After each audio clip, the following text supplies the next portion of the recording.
NEET special electromagnetism 2 ক্লাসে আমরা এখন প্রথমে ল্যাপ্লাসের সূত্রের সাহায্যে একটা বৃত্তাকার পরিবাহীর অক্ষস্থিত কোনো বিন্দুতে চৌম্বক ক্ষেত্র প্রাবল্য বা ম্যাগনেটিক ফিল্ড ইন্টেন্সিটি নির্ণয় করতে চাইছি।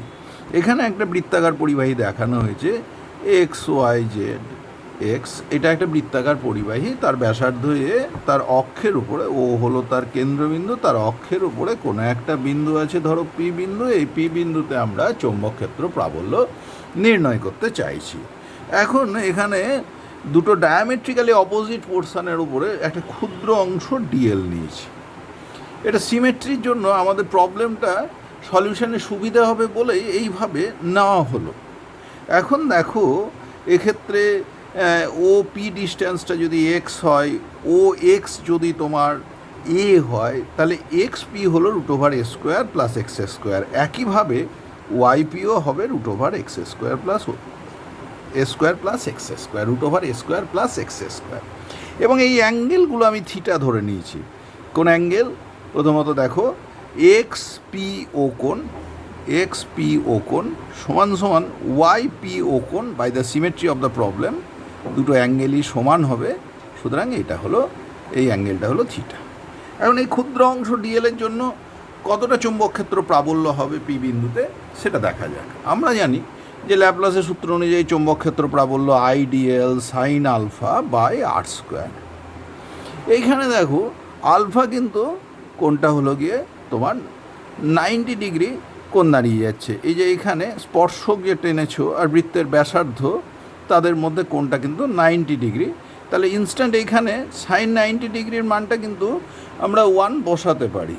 তাহলে এটা হলো আইডিএল বাই r²। এটাই হলো ডিবি ক্ষুদ্র অংশের জন্য। এইরকম তোমার আর এর মানটা অ্যাকচুয়ালি কত এখানে? সমান সমান আইডিএল r² মানে a² প্লাস x²। কারণ আর এর মান, এটা দূরত্ব, আর সমান √a² প্লাস x²। তাহলে r²-এর জায়গায় বসলো a² প্লাস x²। এই ফিল্ড ইন্টেন্সিটি ডিবির দিকটা কোন দিকে? এই এক্সপি রেখার সঙ্গে লম্ব। এবার দেখো এক্সপি রেখার সঙ্গে কিন্তু লম্ব এক্সপি, আর এইখানে অক্ষীয় যে দূরত্বটা নিয়েছি আমরা ওপি, এখানে এক্সপি এর সঙ্গে লম্ব, তাহলে ডিবির দিক পিএল রেখা বুঝিয়েছে। একইভাবে নিচের ডিএলের জন্য যে চৌম্বক ক্ষেত্র প্রাবল্যের দিক, সেটা পিএম রেখা বোঝাচ্ছে, এটাও ডিবি।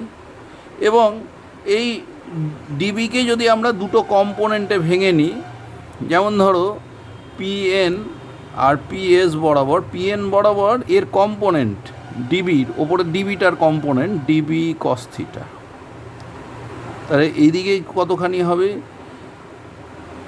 এন পিটি বরাবর ডিবি সাইন থিটা। অনুরূপভাবে দেখো এখানে দেখা যাচ্ছে যে এই ডিবির কম্পোনেন্ট পিএস বরাবর ডিবি কস থিটা, আর এদিক বরাবর হলো ডিবি সাইন থিটা। তাহলে দেখো ডিবি কস থিটা দুটো কম্পোনেন্ট কিন্তু ইকুয়াল অ্যান্ড অপোজিট বলে ক্যান্সেল হয়ে যাচ্ছে। তাহলে মোট চৌম্বক ক্ষেত্র প্রাবল্য কত হবে? 2dB into sine theta. এটা কার জন্য? এই যে দুটো ডায়ামেট্রিক্যালি অপোজিট পোর্শন ডিএল নিয়েছি তাদের জন্য। তাহলে মোট বি কী হবে? এইভাবে আমাদের সামেশান নিতে হবে। এবার সামেশান নিলে পরে দেখো কি দাঁড়াচ্ছে, 2 ইন্টু ডিবির জায়গায় কত বসাবো? I DL by a² plus x²। তাহলে এই অ্যাঙ্গেলটা থিটা হলে সাইন থিটা মানে হলো, দেখো তোমার এখানে a by √a² plus x²। এইবারে সামেশানের মধ্যে ভ্যারিয়েবল কে আছে? ডিএল। আর দেখো এ ব্যাসার্ধ কার? কয়েলের। এক্স অ্যাক্সিয়াল পার্টিকুলার ডিস্ট্যান্স হলো অ্যাক্সিসের উপরে পি। সুতরাং এই যে এক্স ওপি ডিস্ট্যান্স, এটাও তো কনস্ট্যান্ট ডিস্ট্যান্স। তাহলে তো এইখানেতে আমরা 2IA বাই a² plus x² to the power 3/2 এটা বের করে দিতে পারি। সামেশান থাকলো ডিএল। দেখো এইভাবে ছোট ছোট ডিএল নিতে নিতে যখন একটা হাফ কমপ্লিট করবো, ডায়ামেট্রিক্যালি অপোজিট পোর্শন আপনা আপনি চলে আসবে। তাহলে এই ডিএলের যোগফলটা কত হবে? বৃত্তের পরিধি হয় 2πa, তাহলে এটা অর্ধ পরিধি, তার মানে এই সামেশানটা হবে পাই এ। সামেশান যদি আমি পাই এ বসাই তাহলে এটা হলো 2IA বাই এ square plus x square to the power 3/2 into pi a. তাই কত হলো, এখান থেকে গুণটা করলে লিখলে হয় 2πi a square by A square plus x square to the power 3/2। এবার যদি এনটা টার্ন থাকতো তাহলে বি কত হতো, তাহলে সেই ক্ষেত্রে এটা এন গুণ হয়ে যেত 2πi a square by A square plus x square to the power 3/2। এই প্রাবল্যের দিক কোন দিকে হলো, এই অক্ষ বরাবর দূরের দিকে। কোন সেন্সে কারেন্ট এখানে যাচ্ছিল না, অ্যান্টি ক্লকওয়াইজ সেন্সে। যদি ক্লকওয়াইজ সেন্সে হতো তাহলে বুঝতে পারছো প্রাবল্যের দিক হতো বিপরীতমুখী। সুতরাং একটা বৃত্তাকার কুণ্ডলী রয়েছে, তাতে আই পরিমাণ কারেন্ট যাচ্ছে, স্টেডি কারেন্ট। এই কারেন্ট যাওয়ার জন্য আমরা অক্ষস্থিত কোনো বিন্দুতে চৌম্বক ক্ষেত্র প্রাবল্য নির্ণয় করলাম, এবং চৌম্বক ক্ষেত্র প্রাবল্যের মান হলো 2πni a square by A square plus x square to the power 3/2। যখন প্রবাহটা অ্যান্টি ক্লকওয়াইজ সেন্সে তখন কিন্তু ফিল্ড ইন্টেন্সিটি পিটি বরাবর, অর্থাৎ কয়েল থেকে দূরের দিকে, আর ক্লকওয়াইজ হলে নিশ্চয়ই বিপরীতমুখী হবে। এইবারে দেখো আমরা বৃত্তাকার কুণ্ডলীর কেন্দ্রবিন্দুতে আমরা চৌম্বক ক্ষেত্র প্রাবল্যের মান জানি। কেন্দ্রবিন্দুতে আমরা এখানে পৌঁছাবো কী করে, যদি x0 হয় তাহলে কেন্দ্রে পৌঁছে যাবো, তাহলে এখানে x0 বসিয়ে দিই, তাহলে তখন বি সমান কত, 2πi এ স্কোয়ার। x0 বসালে দেখো এ স্কোয়ার টু দি পাওয়ার 3/2 মানে a cube, that is 2πi by a. সুতরাং আমরা যেটা জানি সেই জায়গাটাতেই কিন্তু রিচ করতে পারলাম। তাহলে এখানে হলো 2πi বাই এ। তাহলে একটা বৃত্তাকার কুণ্ডলী ছিল, বৃত্তাকার কুণ্ডলীর অক্ষস্থিত কোনো বিন্দুতে আমরা কী বের করলাম, চৌম্বক ক্ষেত্র প্রাবল্য বা ম্যাগনেটিক ফিল্ড ইন্টেন্সিটি। এবং চৌম্বক ক্ষেত্র প্রাবল্য মান দেখা যাচ্ছে যত দূরে যাব এক্সের মান যত আমাদের বাড়বে তত প্রাবল্যের মান কমবে, এটা তো খুব স্বাভাবিক। এবং এই ক্ষেত্রে যদি আমাদের এক্স অনেক বড় হয়ে যায় তাহলে কি হবে, যদি x is much greater than a হয়ে যায় তাহলে দেখো বি সমান 2πi a square by x cube. দেখো এই জায়গা থেকে আমরা দেখছি যে এখানে B is proportional two 1/x³, যেটা তোমরা দেখবে যে একটা যদি দণ্ড চুম্বক নেওয়া হয় বা একটা চুম্বক দ্বিমেরু নেওয়া হয়, তার অক্ষের উপরে কোনো বিন্দুতে চৌম্বক ক্ষেত্র প্রাবল্য বা ম্যাগনেটিক ফিল্ড ইন্টেন্সিটি কিন্তু ডিস্ট্যান্সের কিউবের রেসিপ্রোকালের সঙ্গে ভ্যারি করে প্রপোর্শনালি রেসিপ্রোকালের সঙ্গে। এই হলো বৃত্তাকার একটা কয়েল ছিল, একটা সার্কুলার কয়েল। আমরা কি করেছিলাম, দুটো ডায়ামেট্রিক্যালি অপোজিট পোর্শন নিয়েছিলাম যাতে ভেক্টর রিজলিউশনের সাহায্যে আমরা সহজে লব্ধি ভেক্টরটা পেতে পারি, অর্থাৎ লব্ধি প্রাবল্যের মান নির্ণয় করতে পারি। এবং দুটো অংশের জন্য ফিল্ড ইন্টেন্সিটি মান কত হয় আমরা দেখেছিলাম, IDL by A square plus x square. এই যে ডিবিকে দুদিকে ভেঙেছিলাম, একটা হলো অ্যালং দ্য অ্যাক্সিস আর একটা perpendicular to the Axis. Perpendicular to the Axis যে কম্পোনেন্ট ডিবি কস থিটাগুলো কিন্তু ক্যান্সেল আউট হয়ে গেছিল, তার ফলে along the Axis component total resultant এসেছিল 2dB সাইন থিটা। এইভাবে আমরা ছোট অসংখ্য ডিএলএ ভেঙে নিতে পারতাম পুরো তারটাকে, এবং মোট প্রাবল্য কী হতো, এই আলাদা আলাদা অংশগুলোর জন্য প্রাবল্যের যোগফল। তোমরা বুঝতে পারছো এটা অনেকটা হয়ে গেছে কি, সব পয়েন্টগুলো যোগ করলে একটা শঙ্কুর মতন হবে, এবং পয়েন্ট অফ সিমেট্রি কিন্তু পি, সুতরাং সবার জন্যই ওই অনুরূপ ক্যালকুলেশান হতো। তাই এই 2dB সাইন থিটাগুলো আমাদের যোগ করতে কোনো অসুবিধে হলো না। সেখানে তো আমরা দেখলাম এখানে শুধু ভ্যারি করাচ্ছি ডিএলটাকে, এভরিথিং কনস্ট্যান্ট হয়ে গেছে। সিমেট্রিক পয়েন্ট বলো, ওই রিংয়ের সাপেক্ষে ওই বিন্দুটা কিন্তু প্রতিসম বিন্দু, রিংয়ের যে কোনো বিন্দুর সঙ্গে যদি যোগ করো, যদি তুমি ওই নিচে রিংটাকে রেখে অক্ষের ওপরে কোনো বিন্দুকে যদি যোগ করতে যাও, এখানে রিংটাকে রেখে এটাকে যদি 3 ডাইমেনশনাল ফিগার হিসাবে ভাবো তাহলে দেখবে এটা সিমেট্রিক পয়েন্ট, সব পয়েন্টের রেসপেক্টেড। সেই জন্যই আমাদের 2dB সাইন থিটার সামেশান এলো এবং খুব সহজে আমরা প্রাবল্যটা নির্ণয় করে ফেলতে পারলাম। এইবারে আমরা নেক্সট একটা প্রবলেমে যাচ্ছি, যেগুলো আমরা অলরেডি করে ফেলেছি সেই ধরনের প্রবলেম ল্যাপ্লাসের সূত্রের ওপরে। Current through each of the wires PO Q, দেখো এখানে একটা ওয়্যার পিও কিউ দেখা যাচ্ছে, ইনফাইনাইট লং এদিকেও ইনফাইনাইট লং। এই ইনফাইনাইট লং ওয়্যার এরকম করে বাঁকানো আছে মধ্যবিন্দুতে পিও কিউ, এবং আরেকটা অংশ দেখাচ্ছে P dash O Q dash is I. দুটো অংশেই কিন্তু তোমার কারেন্ট যাচ্ছে আই পরিমাণ। Q O and Q dash O dash lie on the same line. এ দেখো কিউ ও আর কিউ ড্যাস্ট ও ড্যাস্ট একই লাইনে লাই করছে।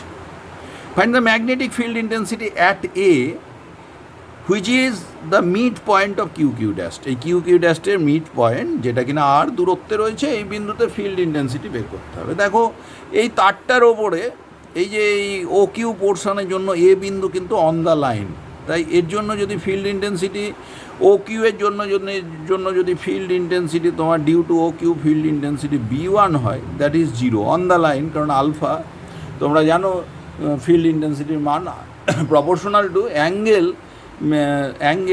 অর্থাৎ কোন অ্যাঙ্গেলটা এই যে তারটা নিচ্ছি কারেন্ট এলিমেন্টের সঙ্গে যে বিন্দুতে ফিল্ড ইন্টেন্সিটি বের করতে চাইছি, কারেন্ট এলিমেন্টের মধ্যবিন্দু আর পি বিন্দু যোগকারী রেখার অ্যাঙ্গেলের সঙ্গে সমানুপাতিক।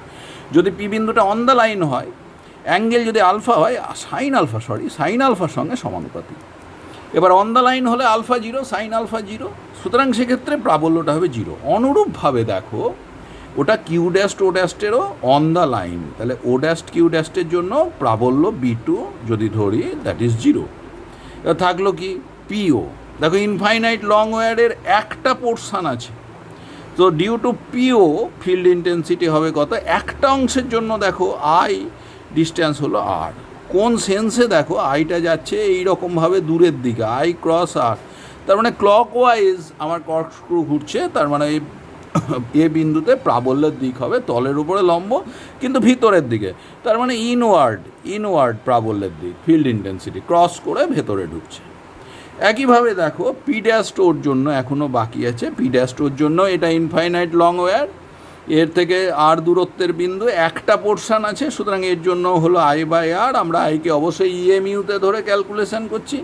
এর জন্য কি হচ্ছে দেখো কর্কস্ক্রু কোন সেন্সে ঘুরছে, এটাও ক্লকওয়াইজ, সুতরাং এটাও ক্লকওয়াইজ। তাহলে মোট প্রাবল্য কী হলো দেখো, বি1 আমার জিরো, বি2 জিরো, এটা যদি আমি বি3 বলি এবং এটা যদি বি4 বলি, বি3 বি4-এর সেন্স একই, সুতরাং লব্ধি প্রাবল্য কী হবে? যদি আমার লব্ধি প্রাবল্যকে বি বলি, তাহলে বি সমান B one plus B2 plus বি3 plus বি4, B one B2 তো zero, that is equals two তাহলে বি3 প্লাস বি4 সমান 2i বাই আর।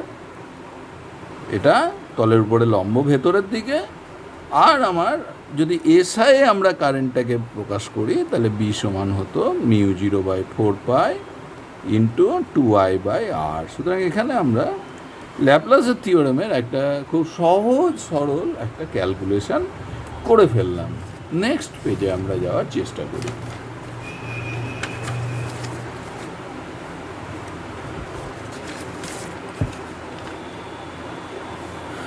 বলছি circular current carrying coil has radius R, the distance from the centre of the coil on the axis where the magnetic induction will be 1/8 of its value, 1/8 will be 1/8 of its value at the center. সেন্টারে কত হয়? আর ব্যাসার্ধের কুণ্ডলী, একটু আগে আমরা কষেছি 2πni/r। কত দূরত্বে বলছে? The distance from the centre ধরে নিয়ে এক্স, তোমরা এখনই দেখলে যে ফিল্ড ইন্টেন্সিটি হয় তার মানটা কত? 2πni r² plus x² to the power 3/2। তাহলে দেখো এখান থেকে আমরা 2πni-টা কেটে দিলাম, 8r³ সমান কত হলো? তাহলে r² প্লাস x²। তোমাকে কি বের করতে হবে? হোয়ার, কোথায়, তার মানে কার মান বের করতে হবে? x সমান কত এইটা তোমাকে দেখতে হবে। তাহলে দেখো x² 8r³ টু দি পাওয়ার, কিন্তু এটা 2/3 হতো, কারণ r² plus x² to the power 3/2, তার টু দি পাওয়ার 2/3 নিয়েছি বলে r² প্লাস x² করেছি। তাহলে যদি আমরা r² প্লাস x² লিখতে যাই, আরেকবার লিখছি এখানটা, 8r³ সমান r² plus x² to the power 3/2। তাহলে দেখো এখান থেকে আমাদের যেটা দাঁড়াচ্ছে, যদি আমি কিউব নিই কিউব রুট নিই, তাহলে দেখো 2r সমান সমান root over of R square plus x square. তা কি দাঁড়ালো? 4r স্কোয়ার সমান সমান R square plus x square. অতএব এক্স স্কোয়ার সমান কত? এই আর স্কোয়ারটা বাম পক্ষে গেলে পরে 3r স্কোয়ার। তাহলে X equals to plus minus root 3r, তার মানে রুট 3r দূরত্ব। এবং প্লাস মাইনাস কেন?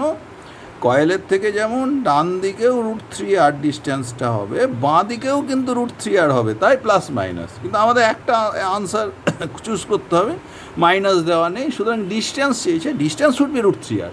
মাইনাস সাইন কারণ দুটো অপোজিট দিকে আমরা ভেবেছি, সেই জন্য একটা মাইনাস সাইন ওখানেতে রয়েছে। সুতরাং আমাদের অপশান হলো B. So the correct option of the problem number 13 is B. সুতরাং আমাদের 13 নম্বর প্রবলেমে যে উত্তর এলো সেটা হলো বি এর উত্তর হবে বি। 13-র কারেক্ট আনসার হলো বি। তাহলে 13B is our correct option. এইবারে আমরা আরেকটা অঙ্কে যাওয়ার চেষ্টা করছি, এই ল্যাপ্লাসের থিওরেমের ওপরে বেস করে আরেকটা অঙ্কে যাচ্ছি। সে অঙ্কটায় কি বলছে দেখো, কি বলছে। The field normal to the plane of a wire of n turns. একটা ওয়্যার আছে, তার nটা টার্ন আছে, ফিল্ডটা হচ্ছে normal to it, and radius r which carries a current I is measured on the axis of the coil at a small distance h from the center of the coil. একটা coil আছে, কয়েলে nটা turn আছে, radius হলো তার r, current I carry করছে, ওখান থেকে একটা স্মল ডিস্টেন্স এইচে রয়েছে from the centre of the coil. This is smaller than the field at the centre by fraction. এই এইচ অ্যাকচুয়ালি বলছে H is much less than, যদি আর হয় এইরকম একটা ব্যাপার স্যাপার বলা হয়েছে, যে যদি এই ক্ষেত্রে এইচ স্মল ডিস্টেন্সে হয় তাহলে ফিল্ড ইন্টেন্সিটির তফাৎ এইচ দূরত্বে কতখানি হবে এটা তোমাকে বের করতে হবে। দেখো আমরা তাহলে প্রথমে দেখি সেন্টারে কতটা হয়। সেন্টারে কত হয়? B0 অ্যাট দ্য সেন্টার কত হয়? 2π ni/r। আর এইচ ডিস্টেন্সে BH সমান 2π ni/r² প্লাস এইচের স্কোয়ার টু দি পাওয়ার 3/2, কারণ এখানে এইচ সমান এক্স আগের অঙ্কের ফর্মুলা অনুযায়ী। তাহলে দেখো এই আর স্কোয়ারটাকে আমরা যদি 2π ni/r² প্লাস এইচের স্কোয়ার টু দি পাওয়ার 3/2 করলাম, এখান থেকে আমরা 2π ni/r আমরা এটা কমন নিয়ে নিচ্ছি। তাহলে দেখো কি থাকছে, r³ প্লাস এইচের স্কোয়ার, তাহলে গোটাটার আমরা বলতে পারি হোল কিউব চলে এলো। তাহলে এই আরটাকে নিচে আমি নামাতে পারি 2π ni/r 1/, দেখো এটা আর² হয়ে রুটের নিচে ঢুকলো 1 প্লাস এইচের square by r² to the power দেখো কত হলো 3/2।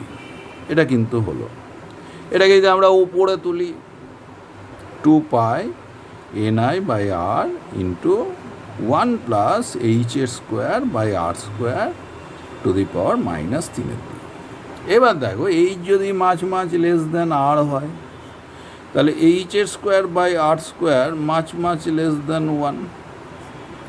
তাহলে ছোট টার্মের জন্য আমরা জানি এ 1 plus x to the power a সমান 1 plus a x plus x² by factorial 2 ইত্যাদি টার্ম হয়, কিন্তু পরের টার্মগুলো খুব ছোট বলে 1-এর সাপেক্ষে নেগলেক্ট করতে পারি। You may neglect the term x² or higher order terms with respect to 1 because they are very small. তাহলে এইখানেতে দাঁড়ালো কি 2π ni/r into 1 minus 3h² by r²। এইবার তোমার কাছে কি চেয়েছে দেখো, this is smaller than the field at the centre by a fraction. তাহলে এই ফ্র্যাকশানের ফিল্ডের সেন্টারের থেকে এতটা স্মলার হবে। দেখো এখন আমরা কষে ফেলতে পারি তো, B0 পেয়েছি, BH পেয়েছি, B0 2π ni/r, BH এটা পেয়েছি। তাহলে B0 মাইনাস আমরা BH করে দিই, 2π ni/rটা কমন নিয়ে নিই, 2π ni/r কমন নিলাম, বি জিরো আগে আছে, তাহলে একটা 1 মাইনাস 1 প্লাস কত হলো 3h² এটাও কত, এটাই তো বি জিরো, তাহলে B zero into 3h² by, আমার একটা ভুল হয়েছে, 2r² হতো, 3/2 ছিল, 3h²/2r²। তাহলে যদি আমি ফ্র্যাকশনাল চেঞ্জ বলি, B zero minus BH by B zero সমান সমান 3/2 h²/r²। সুতরাং চেঞ্জ আমার যেটা চেয়েছিল ফ্র্যাকশনাল চেঞ্জ, সেটা দেখো এলো 3/2 h²/2r², 3h²/2r², সরি। সুতরাং আমাদের এ হলো কারেক্ট অপশান, 14 প্রবলেমের কারেক্ট অপশান হলো এ। নেক্সট পেজে আমরা যাওয়ার এবারে চেষ্টা করব।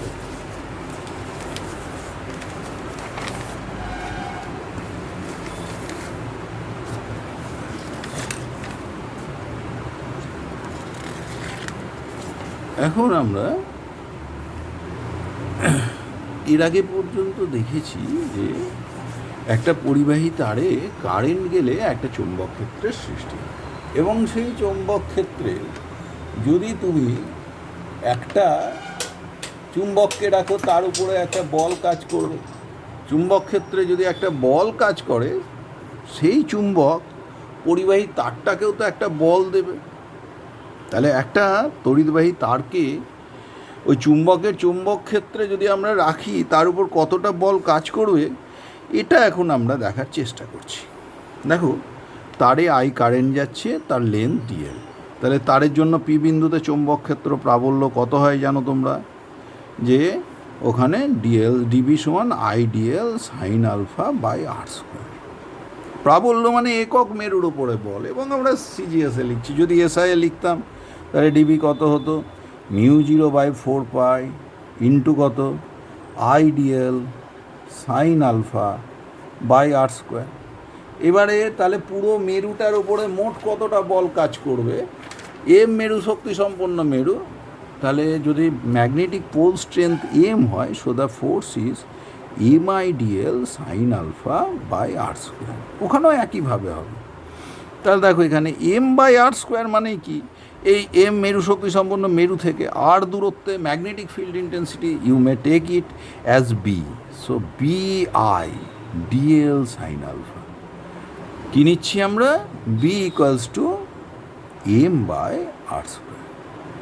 এখানে কি হতো, এসআইএ নিতাম MdB সমান μ0/4π into I DL sine alpha by r², এর মধ্যে একটা এম থাকতো, m/r² মানে তো বি, কিন্তু এসআইএ একটা μ0/4π গুণ হলে তবেই বি হবে, so this is BI/dl sine alpha.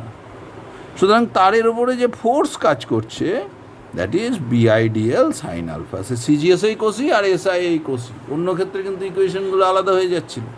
কিন্তু এখন তো তড়িৎবাহী তার, তাকে কোথায় রেখেছি, একটা current carrying conductor, it is placed in a magnetic field, let the field B uniform যদি হয়, তাহলে কতটা হবে, যে কারেন্ট এলিমেন্ট নিচ্ছি, সেই কারেন্ট এলিমেন্টের জায়গাতে যদি ফিল্ডটা ইউনিফর্ম হয়, তাহলে হয়ে যাবে BI/dl সাইন আলফা হলো ফোর্স। এটাকে ভেক্টোরিক্যালি লিখলে কত হয়, I into DL cross B. সুতরাং একটা কারেন্ট ক্যারিং কন্ডাক্টর, সেটা একটা চৌম্বক ক্ষেত্রে রয়েছে, চৌম্বক ক্ষেত্রে রাখলে তার উপরে একটা ফোর্স কাজ করছে, এবং ফোর্সের পরিমাণ হলো I into DL cross B. অবশ্যই এটা দেখা যাচ্ছে যে কারেন্ট ক্যারিং কন্ডাক্টর চৌম্বক ক্ষেত্রে রাখা আছে, তাহলে তার উপরে যে ফোর্স কাজ করে, সেই ফোর্সটা ডেফিনিটলি তোমার ফোর্সের ডাইরেকশনের ব্যাখ্যা করা যাবে ফ্লেমিংস লেফট হ্যান্ড রুল দিয়ে। সুতরাং এখানে আমরা একটা ক্রস প্রোডাক্ট দিয়েও বলতে পারি, আবার ফ্লেমিংস লেফট হ্যান্ড রুল দিয়েও বলতে পারি, যে কোনোটা দিয়ে আমরা যেমন সুবিধে সেরকম ব্যাখ্যা করে ফেলব। এখানে আইডিয়াল ক্রস বিও হতে পারে, এফ ফোর্স, কার উপরে ফোর্স, কারেন্ট ক্যারিং ওয়্যারের ওপরে কীরকম কারেন্ট ক্যারি করছে, স্টেডি কারেন্ট, স্টেডি ডিসি, কোথায় রাখা আছে, it is placed in a magnetic field, then the force acting on the wire is IDL cross B. এইবার ভেক্টর ফর্মে আমরা পেলাম কত, আইডিয়াল ক্রস বি। এইবারে আমরা একটা গুরুত্বপূর্ণ জায়গায় যেতে যাচ্ছি, যে একটা চৌম্বক ক্ষেত্র দেখতে পাচ্ছ। প্যারালাল ম্যাগনেটিক ফিল্ড, অর্থাৎ ইউনিফর্ম ম্যাগনেটিক ফিল্ডের মধ্যে একটা কন্ডাক্টরকে আমরা রেখেছি। কন্ডাক্টরটা কেমন শেপের? ধরো এ সি ডি এইরকম শেপের, অর্থাৎ এরকম বাঁকা একটা কন্ডাক্টর। এনি ইরেগুলার শেপের হতে পারে, আমরা এই শেপের নিচ্ছি।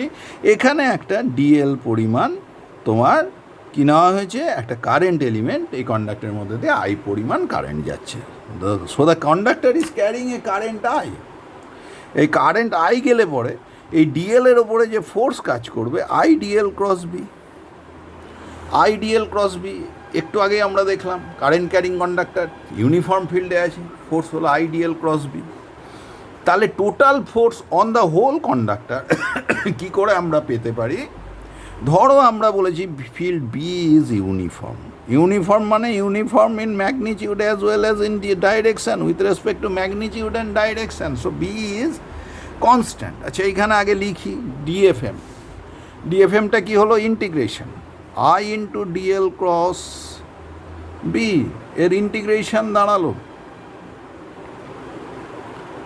এইবারে এটাই যদি আমরা লিখতে পারি, যদি বি কনস্ট্যান্ট এবং ইউনিফর্ম হয়, দেখো এইখানে এটা লেখা যায় এ থেকে কোথায় যাচ্ছ? ডিতে। So this is equals to A to D total integration, কারণ আমি এফএমটা পেতে চাইছি।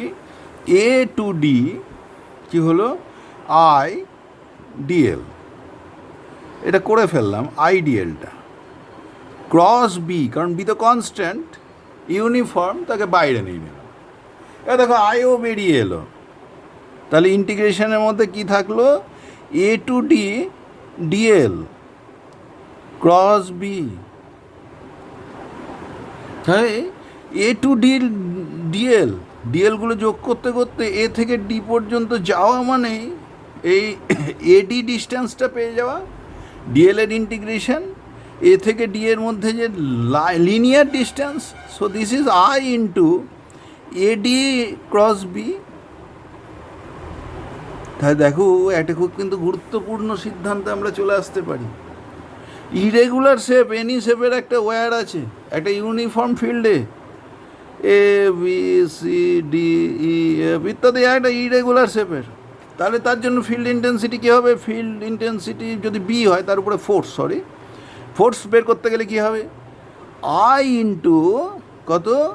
এডি। এডি মানে এখানে এই এন্ড পয়েন্টটাই ডি নাম দিই। তাহলে এডি মানে দুই প্রান্তবিন্দুকে যোগ করে দাও, যোগ করে তাকে বসিয়ে দাও, ক্রস বি।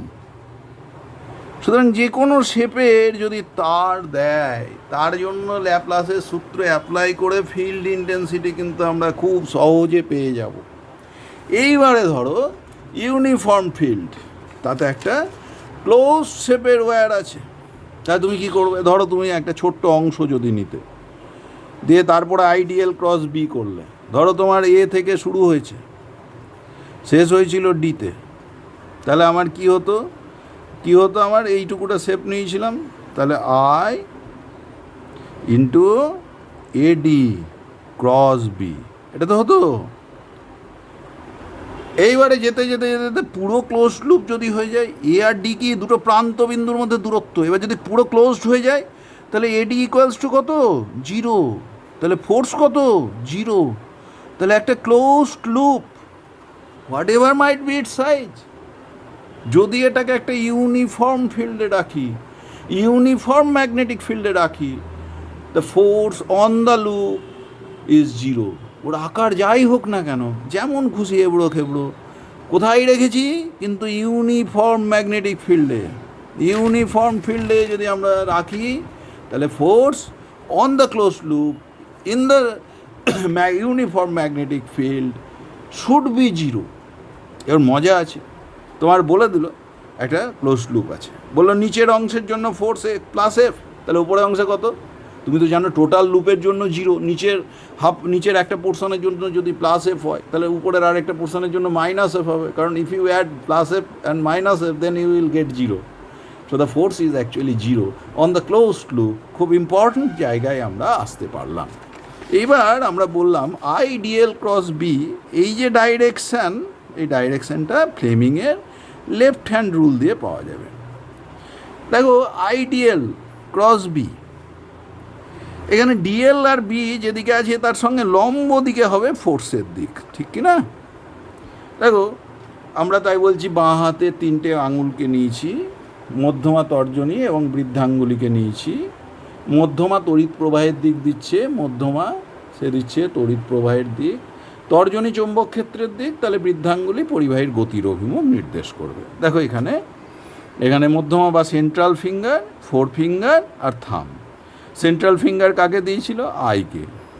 ফোর ফিঙ্গার কাকে দিয়েছিল? বিকে। দেখো তুমি আই ক্রস বি যদি তুমি করো কোন সেন্সে যাচ্ছে? আই মানে আই ইন্টু ডিএল। আইয়ের নিজের ডাইরেকশান থাকে না, কিন্তু I DL, current element is a vector quantity and its direction is in the direction of current flow. So I DL আর B they are mutually perpendicular and IDL cross B এখানে ছবি অনুযায়ী কোন দিককে বোঝাবে? থামকে। সুতরাং এই রুলের সাহায্যে এই যে এফ সমান আইডিএল ক্রস বি, অ্যাকচুয়ালি ডাইরেকশনটা আমরা ফ্লেমিংয়ের লেফট হ্যান্ড রুল থেকেও পাচ্ছি। একই কথাই বলছে যে বাঁ হাতের মধ্যমা তর্জনী এবং বৃদ্ধাঙ্গুলিকে, সেন্ট্রাল ফিঙ্গার, ফোর ফিঙ্গার এবং থামকে যদি তুমি মিউচুয়ালি পারপেন্ডিকুলারলি স্ট্রেচ করো, সেন্ট্রাল ফিঙ্গার মধ্যমা যদি তড়িৎ প্রবাহের দিক নির্দেশ করে, if the central finger points towards the direction of current, forefinger gives the direction of the magnetic field applied, then the thumb will give the direction of the force acting on the conductor which is placed in the field, which is placed in the uniform field actually, কারণ B এর তো particular direction আছে, সুতরাং অবশ্যই uniform field হবে। এইখানে আমরা খুব গুরুত্বপূর্ণ কথা জানলাম যে একটা কন্ডাক্টরকে যদি আমরা কোথায় রাখি? একটা ফিল্ডের মধ্যে। কীরকম ফিল্ড? ইউনিফর্ম ফিল্ডে। তাতে কতটা ফোর্স কাজ করে? I into DL cross B. দিক কী করে পাবো? ক্রস প্রোডাক্টের সাহায্যে। আচ্ছা, আর একটা কথা, এই যে I into DL cross B, তাহলে এটা এফ সমান কত হলো? I DL into B into sine theta, ওদের মধ্যে কোনটা যদি থিটা হয়। এইবার দেখো এই ফোর্সটা কখন জিরো হতে পারে? থিটা যদি হয় জিরো বা পাই, তার মানে ফিল্ডটা, ম্যাগনেটিক ফিল্ডের ডাইরেকশান এবং কারেন্টের ডাইরেকশান যদি প্যারালাল বা অ্যান্টি প্যারালাল হয়, কোনো ফোর্স কাজ করবে না। আর কি হতে পারে? যদি বি জিরো হয়, তা ফিল্ডই তো নাই, কারেন্ট ক্যারিং ওয়্যারের উপরে কে বল দেবে? যদি আই জিরো হয়, যদি ফিল্ড থাকে, তবু তারে কারেন্ট যতক্ষণ না যাচ্ছে কোনো বল কাজ করবে না। আর এই ফোর্সটা কখন ম্যাক্সিমাম হবে? F equals two F max কখন হবে? যদি তোমার থিটা ইকুয়ালস টু কত হয়? 90 ডিগ্রি। অর্থাৎ চুম্বক ক্ষেত্রের সঙ্গে যখন পরিবাহী তারটাকে আমরা লম্বভাবে রেখেছি, তখনই ফোর্সের মান সর্বোচ্চ এবং তখন ফোর্সের মান আইডিএল ইন্টু বি এর সঙ্গে সমান হবে। তখন এফ ম্যাক্স কত হবে? IDL into B. এই হলো গিয়ে আমাদের একটা কারেন্ট ক্যারিং কন্ডাক্টরকে ম্যাগনেটিক ফিল্ডে রাখলে তার উপরে কেমন ফোর্স কাজ করবে সেই সংক্রান্ত আলোচনা। এরপরে পেজে আমরা যাওয়ার চেষ্টা করি, যেখানে আমরা আরেকটা গুরুত্বপূর্ণ বিষয় নিয়ে ভাবব, যেখানে আমরা চিন্তা করব তোমার লোরেঞ্জ ফোর্স নিয়ে, লোরেঞ্জ ফোর্স এবং ফোর্স ইকুয়েশন নিয়ে। ধরো কিউ একটা চার্জ, মুভিং চার্জ, যেটা ভি ভেলোসিটিতে মুভ করছে, এই রকম একটা চার্জ আছে কিউ। কিউ এর সঙ্গে ম্যাগনেটিক ফিল্ডের অ্যাঙ্গেলটা ধরো বি।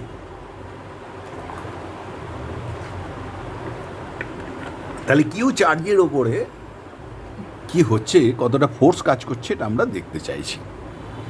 আচ্ছা দেখো, একটা জায়গার মধ্যে দিয়ে যদি চার্জের ফ্লো হয়, স্টেডি ফ্লো হয়, তাহলে কী হয়? That is equivalent to A current flow. তাহলে একটা ম্যাগনেটিক ফিল্ডে চার্জের একটা জায়গার মধ্যে দিয়ে যদি কারেন্টের ফ্লো হয়, ম্যাগনেটিক ফিল্ড, ইউনিফর্ম ম্যাগনেটিক ফিল্ডে তোমরা দেখেছো ফোর্স কাজ করে বিআইডিএল সাইন আলফা। তারের যেটুকুটা এলিমেন্ট আমি নিয়েছি ডিএল যদি হয়, তাহলে তার উপরে ফোর্স কাজ করে বিআইডিএল সাইন আলফা। আচ্ছা, এইখানেতে একটা এল দৈর্ঘ্যের একটা ছোট্ট লেন্থ নিয়েছি, যাতে কারেন্ট যাচ্ছে কেন? চার্জের ফ্লোর জন্য। চার্জ কীরকম ভেলোসিটিতে যাচ্ছে? উইথ ইউনিফর্ম স্পিড ভি বা ইউনিফর্ম ভেলোসিটি ভি। ভেলোসিটির মানটা কনস্ট্যান্ট, ইউনিফর্ম ভেলোসিটি ভিতে যাচ্ছে ধরো। তা দেখো তো এখানে কতটা কারেন্ট যাচ্ছে এই চার্জের ফ্লোর জন্য। দেখো আই সমান Q by T. Q charge যাচ্ছে, তা যেতে টি সময় লেগেছে। এটা টিটা কত? এল দূরত্ব, ভি গতিবেগে গেলে টি সমান এল বাই ভি। তাহলে এখানে কত হলো? Q divided by L by V. তাহলে তো আই এলই নিয়ে নিলাম পুরো দৈর্ঘ্যটা, তাহলে এখানে ফোর্সটা বিআই এল সাইন আলফা আর কি। হ্যাঁ, তাহলে আই এল সমান সমান কিউ ইন্টু ভি। তাহলে দেখো এইখানে ইকুইভ্যালেন্ট যে কারেন্ট এলিমেন্ট ছিল আইএল, তার সঙ্গে সমান কে হয়ে গেল, তার সঙ্গে সমান হলো কিউ ইন্টু ভি। তাহলে এই যে বিআই ডিএল সাইন আলফা এফ সমান, সেটা তাহলে কি দাঁড়ালো, এফ সমান সমান দাঁড়ালো, দেখো আই এল, ডিএলটা এল হয়ে যাবে যদি পুরো লেন্থটা আমি ধরি এল, তাহলে BI L sine alpha, I এলের জায়গায় কিউ ভি বসালাম, তাহলে B Q V into sine alpha. তাহলে ফোর্স ইকুয়েশন কী হবে, এফ ইকুয়ালস টু কত হবে, Q into V cross B, Q into V cross B. তাহলে দেখো এটা মুভিং চার্জ, একটা ম্যাগনেটিক ফিল্ডে আছে, তার উপরে ফোর্স কাজ করছে কত, Q into V cross B. আমরা নিলাম কি, একটা ছোট্ট জায়গা দিয়েছি এল দৈর্ঘ্যের, তাতে কিউ চার্জ মুভ করছিল উইথ ইউনিফর্ম ভেলোসিটি ভি। তার ইকুইভ্যালেন্ট কারেন্ট বের করলাম, current I equals to Q by T. তো you know that the rate of flow of charge is known as current, that is equals to Q by T. But uniform ভেলোসিটিতে যাচ্ছে, L দূরত্ব যেতে যে সময় লাগবে, T equals to L by V. এটা বসিয়ে দিলাম, ভি ওপরে গেল, কিউ ভি বাই এল সমান আই, তাহলে আই এল সমান সমান কিউ ভি। সো দ্য ফোর্সটা কতটা, B I L sine alpha, I L সমান Q V, so the force is B Q V into sine alpha, B Q V into sine alpha. এই ফোর্সটাকে vectorically লিখলে কি দাঁড়ালো, Q into V cross B. একটা তার মানে magnetostatic field আছে, ফিল্ড ইন্টেন্সিটি বি, চুম্বক ক্ষেত্র প্রাবল্য বি, তাতে যদি একটা মুভিং চার্জ থাকে, তাহলে তার উপরে বল কাজ করছে Q into V cross B. এটাকে যদি আমরা মানে লিখি, B Q V sine alpha. এবার বলো তো ফোর্সটা কখন কখন জিরো হবে, ফোর্স জিরো হবে কখন, যদি আমার কিউ ইকুয়ালস টু জিরো, তার মানে চার্জ লেস পার্টিকেল মুভ করলে তার উপরে ফোর্স কাজ করবে না। দুই, B equals to zero, charge যাচ্ছে, কোনো ম্যাগনেটিক ফিল্ড নেই, ফোর্স জিরো। আর কি জিরো হতে পারে, ভি জিরো, স্ট্যাটিক চার্জ যদি হয় কোনো ফোর্স কাজ করবে না। আর কি হতে পারে, সাইন আলফা যদি জিরো হয়, সাইন আলফা জিরো মানে alpha equals to either 0 degree or pi. তার মানে ফিল্ডের যা ডাইরেকশান, তার সঙ্গে চার্জের মুভমেন্টের ডাইরেকশান যদি প্যারালাল হয় অথবা অ্যান্টি প্যারালাল হয়, বিপরীতমুখী হয়, তাহলেও কিন্তু ফোর্স কাজ করবে, force will act on the charge, moving charge particle will be zero. তাহলে পার্টিকেল মুভ না করলে ফোর্স কাজ করছে না। যদি আমি পার্টিকেলের চার্জ দিয়েছি, চার্জ পার্টিকেল ম্যাগনেটিক ফিল্ডে যাচ্ছে, মুভ না করলে ফোর্স কাজ করবে না। আর কি হতে পারে, আর তাদের মধ্যে ডাইরেকশান, কার ডাইরেকশান, ভি এর ডাইরেকশান আর বি এর ডাইরেকশান কেমন হয়, যদি এরা প্যারালাল বা অ্যান্টি প্যারালাল হয়। আচ্ছা, যদি কোনটা 90 ডিগ্রি হয়, তাহলে কী হবে, এই যে সাইন আলফাটা কী হয়ে যাবে, 1, এটাই তো সাইন আলফার ম্যাক্সিমাম মান, তাহলে এফ ম্যাক্সিমাম সমান সমান বি কিউ ইন্টু ভি। এইবারে দেখো এখানে যে ফোর্স কাজ করছে, লোরেঞ্জ ফোর্স যাকে আমরা বলছি, এটা ম্যাগনেটোস্ট্যাটিক ফোর্স, তো তাই আমরা এই ফোর্সটাকে এফএম দিয়ে যদি ডিনোট করি তাহলে সুবিধা হবে পরে। তাহলে ম্যাগনেটোস্ট্যাটিক ফোর্স ইকুয়ালস টু কত, Q into V cross V. তার মানে এই ফোর্সের ডাইরেকশানটা কেমন, ভি এর সঙ্গে লম্ব, পারপেন্ডিকুলার টু ভি, ভি এর সঙ্গে লম্ব। সবসময় গতিপথের সঙ্গে লম্বভাবে যদি বল কাজ করে, কণাটা কীরকম পথে ঘুরতে পারে তোমরা জানো, যে বৃত্তাকার পথে ঘোরানো সম্ভব হয় যদি অন্য কোনো ফোর্স না থাকে। তাহলে এখানে লম্বভাবে ফোর্স কিন্তু কাজ করছে, যেদিকে মুভমেন্ট তার সঙ্গে লম্বভাবে ফোর্স কাজ করছে। এবং এই রকম ফোর্স যখন গতির সঙ্গে লম্বভাবে কাজ করে, এই ফোর্সকে তাহলে আমরা বলি ওয়ার্কলেস ফোর্স বা কার্যহীন বল। তাহলে এই ফোর্স কাজ করলে কোনো কার্য হবে না। তোমরা জানো বলের দ্বারা কার্য করলে গতিশক্তি বাড়ে, বলের বিরুদ্ধে কার্য করলে গতিশক্তি কমে। ওয়ার্কলেস ফোর্স কাজ করলে গতিশক্তি বা কাইনেটিক এনার্জি আনচেঞ্জ থাকবে।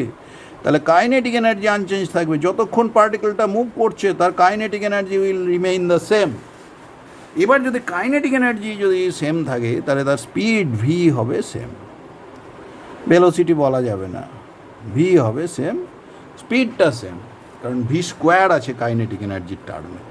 সো যখন লোরেঞ্জ ফোর্স অ্যাক্ট করছে, অনলি ম্যাগনেটোস্ট্যাটিক ফোর্স, অনলি ম্যাগনেটিক ফিল্ডে, একটা মুভিং চার্জ পার্টিকেল আছে, তার উপরে ফোর্স কাজ করছে, workless force will act on it. কারণ আমরা দেখছি যে এখানে ভি আর বি এর ক্রস প্রোডাক্ট দিয়ে এফকে পাচ্ছি, সুতরাং এফ এম এটা ভি এর সঙ্গে লম্ব। আর যখনই বল কাজ করছে গতির সঙ্গে লম্বভাবে, তখন সেই বলকে বলা হয় ওয়ার্কলেস ফোর্স। ওয়ার্কলেস ফোর্স কাজ করলে পার্টিকেলের কিন্তু গতিশক্তির কোনো চেঞ্জ হবে না, তাহলে এটা আনচেঞ্জড তোমার স্পিডেও চলতে থাকবে। এবার লোরেঞ্জ ফোর্স ইলেকট্রোস্ট্যাটিক পার্ট, তোমরা জানো কিউ আধান ই প্রাবল্যের ক্ষেত্রে থাকলে তার উপর ফোর্স কাজ করে কিউ ইন্টু ই হলো কি, ই হলো তড়িৎ ক্ষেত্র প্রাবল্য। এইবার দেখো এইখানে কিন্তু ভি নেই, there is no V, V নেই, তার মানে চার্জের বেগের ওপরে কিন্তু ইলেকট্রোস্ট্যাটিক ফোর্সটা নির্ভর করে না। লোরেঞ্জ ফোর্স ইলেকট্রোস্ট্যাটিক পার্ট আমরা বলছি, লোরেঞ্জ ফোর্সে ইলেকট্রোস্ট্যাটিক পার্টে ভি নেই, তার মানে স্ট্যাটিক চার্জের ওপরও যে বল কাজ করে, মুভিং চার্জের ওপরও সেই বল কাজ করে। শুধু চার্জ থাকলেই হলো, সে চলছে বা চলছে না তা কোনো ব্যাপার না। কোন দিকে ফোর্স কাজ করে, এফ ই সমান কিউই, তার মানে যদি পজিটিভ চার্জ হয় ফিল্ডের দিকে বল কাজ করবে, যদি নেগেটিভ চার্জ হয় একটা মাইনাস আসবে, তাহলে ফিল্ডের বিপরীত দিকে অর্থাৎ তড়িৎ ক্ষেত্র যেদিকে কাজ করছে, যদি পজিটিভ চার্জ হয় ফোর্স সেদিকে, ই তড়িৎ ক্ষেত্র প্রাবল্যের দিকে, যদি নেগেটিভ চার্জ হয় তাই কোন দিকে হবে, এফ সমান মাইনাস কিউই বিপরীত দিকে। যেমন ধরো আমাদের ইলেকট্রনের জন্য ফিল্ড যেদিকে ফোর্স কাজ করবে বিপরীত দিকে। তাহলে এই দুটোর মধ্যে এই যে দু ধরনের ফিল্ড পেলাম, এদের আর কি দেখছি দেখো, এখানে কিন্তু in the direction of the field সাধারণত মুভমেন্ট হচ্ছে, অথবা opposite to the direction of the field movement হচ্ছে, সুতরাং স্পিড এখানে কিন্তু সেম থাকতে পারবে না, হয় গতিবেগ বাড়বে, স্পিড বাড়বে, অথবা স্পিড কমবে, কাইনেটিক এনার্জি হয় বাড়বে না হয় কমবে, কারণ এখানে ওয়ার্কলেস ফোর্স কিন্তু কাজ করছে না। তাহলে কম্পেয়ার করা যেতে পারে ইলেকট্রোস্ট্যাটিক পার্ট আর ম্যাগনেটোস্ট্যাটিক পার্ট কার লোরেঞ্জ ফোর্সের। দুটো পার্টকে যদি আমি যোগ করি টোটাল লোরেঞ্জ ফোর্স ইকুয়েশন পাই। ফোর্স ইকুয়েশন যদি এফ সমান হয় কি কি, একটা হলো এফ এম, এই যে এফ এম একটা পার্ট এফ এম, এবং এফ এমটা সমান কত, Q into V cross B. তাহলে এফ সমান একটা এফ এম, আর এটা হলো ইলেকট্রোস্ট্যাটিক পার্ট এফই, তাহলে এফ সমান সমান এফ এম প্লাস কত, এফই, এফ এমটা কত, Q into V cross B, এফইটা কত, এফই হলো প্লাস কিউ ইন্টু ই। সুতরাং টোটাল ফোর্সটা আমরা এইভাবে পেতে পারি। সাইমালটেনিয়াস যখন ইলেকট্রিক এবং ম্যাগনেটিক ফিল্ড কাজ করবে, then the resultant force acting on the particle is given by Lorentz force equation. This very equation is known as Lorentz force equation. এই ইকুয়েশনের দুটো part, first part is the magnetostatic part, magnetostatic part. Second পার্টটা কি, second পার্টটা electrostatic part. কম্প্যারিজনে কি হচ্ছে দেখো, প্রথম হলো ম্যাগনেটোস্ট্যাটিক যে পার্ট, এখানে ফোর্স কিন্তু কাজ করে V naught equals to zero হলে, আর কি কি, theta equals to, theta not equals to 0 degree, theta not equals to 180 degree হলে তবেই চার্জ পার্টিকেলের উপরে ফোর্স কাজ করবে। ইলেকট্রোস্ট্যাটিক ফিল্ডে কিন্তু ডাইরেকশন বা ভেলোসিটির উপরে কোনো রেস্ট্রিকশান নেই। ম্যাগনেটোস্ট্যাটিক ফিল্ডে ফোর্স কাজ করে, টোটাল ফোর্স ইকুয়েশন আমরা লিখে ফেলেছি, ম্যাগনেটোস্ট্যাটিক ফিল্ডে ফোর্স কাজ করে perpendicular to the motion, workless force কাজ করে perpendicular to the motion, so the force is workless one, workless one, force is workless one, workless force কাজ করে। whereas ইলেকট্রোস্ট্যাটিক ফিল্ডে যদি পজিটিভ চার্জ হয় in the direction of the field কাজ করবে force, যদি নেগেটিভ চার্জ হয় opposite to the direction of the field কাজ করবে force. So kinetic energy will be changed, kinetic energy changed হবে, kinetic energy is changed here, either increase করতে পারে অথবা ডিক্রিজ করতে পারে কাইনেটিক এনার্জি। সুতরাং আমাদের ইলেকট্রোস্ট্যাটিক ফিল্ডে কাইনেটিক এনার্জির হ্রাস বৃদ্ধি ঘটবে। এখানেতে তোমার টোটাল ফোর্স ইকুয়েশন থেকে এই জায়গাগুলো আমরা পেলাম। এবার যদি তোমার কখনো দেখো এফ ইকুয়ালস টু 0, কী কীভাবে হতে পারে, যদি আমাদের এফ এম 0 হয়, এফই 0 হয়, এফ এম 0, এফই 0, এফই 0 কী করে হয়, কিউ ইন্টু ই, চার্জ পার্টিকেল আছে, তাহলে ই ইকুয়ালস টু জিরো, তার মানে ইলেকট্রিক ফিল্ড অ্যাপ্লাই করিনি। আর এফএম জিরো কী করে হতে পারে? এফই মানে electrostatic force, electrostatic force zero যদি ফিল্ড অ্যাপ্লাই না করি, ইলেকট্রোস্ট্যাটিক ফিল্ডের অ্যাবসেন্সে। এফএম জিরো কীভাবে হতে পারে? অনেকগুলো ক্ষেত্র বলেছি। যদি ভি জিরো হয়, ইলেকট্রোস্ট্যাটিক ম্যাগনেটোস্ট্যাটিক ফোর্স হবে জিরো, অর্থাৎ ম্যাগনেটিক ফিল্ড তাকে যে ফোর্স দিচ্ছে সেটা কিন্তু আমি ম্যাগনেটোস্ট্যাটিক ফোর্স বলছি, দ্যাট মাস্ট বি জিরো। এই ভি ইজ জিরো, তাহলে স্ট্যাটিক চার্জের উপরে ফোর্স কাজ করবে না। আর কী হতে পারে? মুভ করলেও থিটা 0 ডিগ্রি বা 180 ডিগ্রি হলে তখনও ফোর্স কাজ করবে না। In this case force acting on the particles would be 0 equals to 0। এই দাঁড়ালো আমাদের লোরেঞ্জ ফোর্স সংক্রান্ত বিভিন্ন ব্যাখ্যা, যেগুলো আমাদের পরে কাজে আসবে। এবার ফোর্স অন ইলেকট্রন। দেখো একটা ইলেকট্রন মুভ করছে, একটা ফিল্ড আছে ইলেকট্রিক ফিল্ড, ওর মোশনের সঙ্গে প্যারালাল, ম্যাগনেটিক ফিল্ডও ওর মোশনের সঙ্গে প্যারালাল। এখন প্রশ্ন হলো ইলেকট্রনের গতিবেগ কি সময়ের সঙ্গে বাড়বে না কমবে? দেখো ম্যাগনেটোস্ট্যাটিক ফিল্ড কিন্তু প্যারালাল, তাহলে এদের মধ্যে angle 0 degree. E into V cross B হলো ফোর্স এফএম, তাহলে এফএম কত হবে? সমান B V sine theta, theta 0 degree হলে সাইন 0 ডিগ্রি 0, তাহলে ম্যাগনেটোস্ট্যাটিক ফোর্স 0। সুতরাং এর কোনো রোল থাকলো না। আর ইলেকট্রোস্ট্যাটিক ফিল্ড কতটা দেবে? এফ ই ইকুয়ালস টু কত? মাইনাস ই ইন্টু ক্যাপিটাল ই, কারণ ইলেকট্রনের চার্জ কিন্তু নেগেটিভ। সুতরাং ইলেকট্রনের গতিতে মন্দনের সৃষ্টি হবে, সময়ের সঙ্গে retardation. So there will be retardation in the motion of the electron, এবং এই রিটার্ডেড মোশনের জন্য এর ভেলোসিটি ক্রমাগত কমতে থাকবে। ভেলোসিটির মান যদি কমে, কাইনেটিক এনার্জি কমবে, আস্তে আস্তে থেমে যাবে, এইভাবে বলা যেতে পারে। যাই হোক, এখানে তাহলে আমরা খুব গুরুত্বপূর্ণ একটা বিষয় নিয়ে আলোচনা করলাম, সেটা হলো লোরেঞ্জ ফোর্স। নেক্সট এর কিছু অ্যাপ্লিকেশান নিয়ে এবারে আমরা ভাবব। লোরেঞ্জ ফোর্সের কিছু অ্যাপ্লিকেশান নিয়ে এরপরে আমরা আলোচনা করতে শুরু করছি। লোরেঞ্জ ফোর্স, দেখো আমরা দেখলাম যে এখানেতে যে ফোর্স কাজ করেছিল, ম্যাগনেটোস্ট্যাটিক ফোর্স এফ এম সমান কত হয়েছিল? Q into V cross B, এটা দেখেছিলাম। এখন এইখান থেকে না আমরা ডাইমেনশন অফ বিটা খুব সহজে বের করতে পারি। দেখো এফ সমান B Q into V sine theta, এই ইকুয়েশন থেকেই পাচ্ছি। ভেক্টর প্রোডাক্টের শুধু মানটা লিখেছি, তাহলে বি সমান সমান কত? F by Q V into sine theta. দেখো এফের ডাইমেনশন হলো M L T to the power -2 force আর কি, কিউ এর হলো আইটি, ভি এর হলো L T to the power -1, আর সাইন থিটা ডাইমেনশনলেস কোয়ান্টিটি। তাহলে দেখো এখান থেকে আমরা গুণভাগটা করে নিই, তারপরে ব্র্যাকেট দিয়ে বসাবো। এল কেটে দিতে পারি, টি এখানে চলে গেল, তাহলে M T to the power -2 I to the power -1. So the dimension of B is what? দেখো আবার দেখে নিচ্ছি কিউ, তোমরা জানো I সমান Q by T, so Q equals to I T, so Q এর dimension I T. V velocity, এর dimension L T to the power -1, আর উপরে force M L T to the power -2, তাহলে এই দুটো টি চলে গেল, এই এল দুটো কেটে দিতে পারি, তাহলে হলো M T to the power -2 I to the power -1, তাহলে বি এর ডাইমেনশন হলো M T to the power -2 I to the power -1।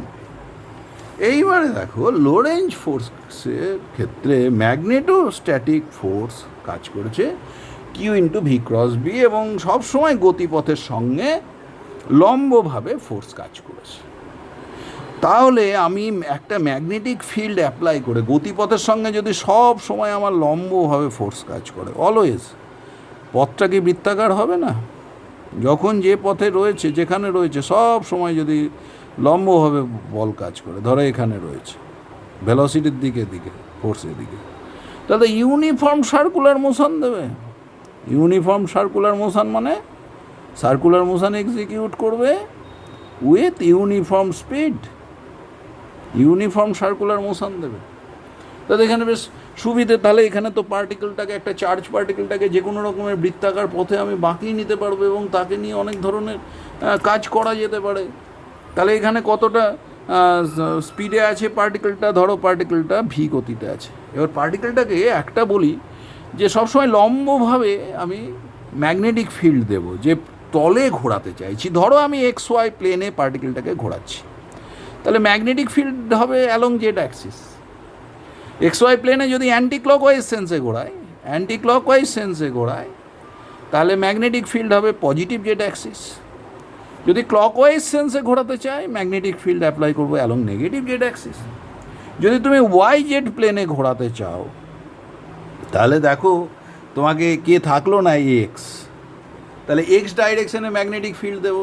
যদি অ্যান্টি ক্লকওয়াইজ সেন্সে ঘোরাতে হয় ফিল্ড হবে পজিটিভ জেড এক্স ডাইরেকশানে, আর যদি ক্লকওয়াইজ ঘোরাতে চায় নেগেটিভ এক্স ডাইরেকশানে ফিল্ড অ্যাপ্লাই করব। এক্স ওয়াই জেড যদি জেড এক্স প্লেনে ঘোরাতে চাও তাহলে ম্যাগনেটিক ফিল্ড অ্যাপ্লাই করবে।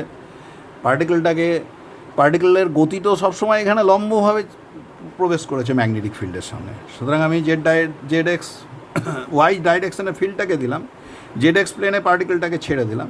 এবার ওর উপরে সবসময় লম্বভাবে বল প্রয়োগ করলে ও কী পথে ঘুরবে? বৃত্তাকার পথে, ন্যাচারালি। তাহলে যখন আমার এক্স জেড প্লেনে আমি যখন ঘোরাতে চাইছি magnetic field should be applied in the Y direction.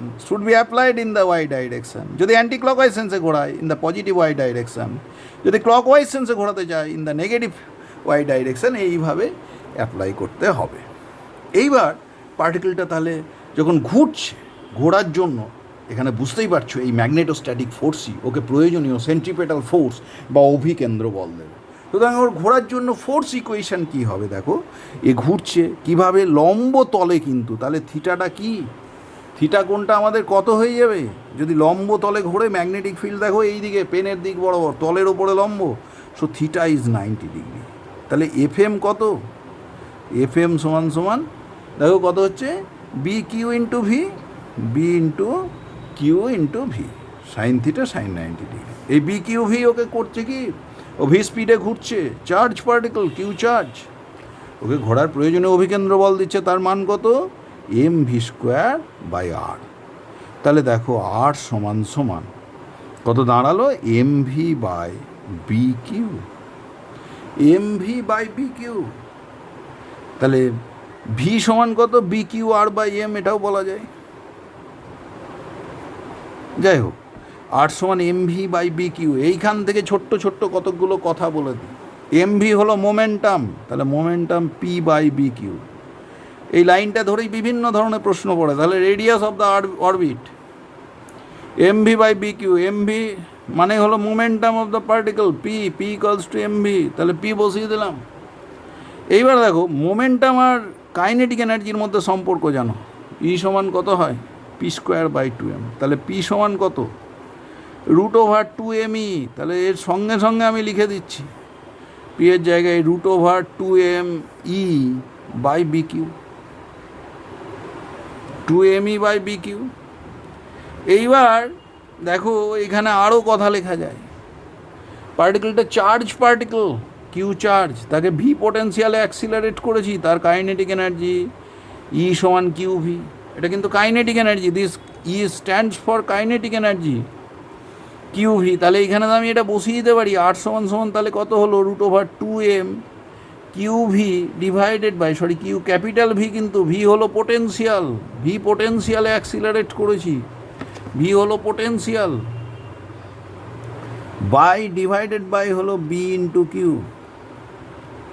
আর একটাও হয়, অনেক সময় থার্মাল মোশন দেয়, তখন তোমরা জানো এই কাইনেটিক এনার্জি, কাইনেটিক থিওরিতে দেখেছো, যদি 3টে ডিগ্রিজ অফ ফ্রিডম ধরি তাহলে গড় কাইনেটিক এনার্জি দাঁড়াবে পার্টিকেলের, শুধু ট্রান্সলেশনালটা ধরলে 3/2 কেটি।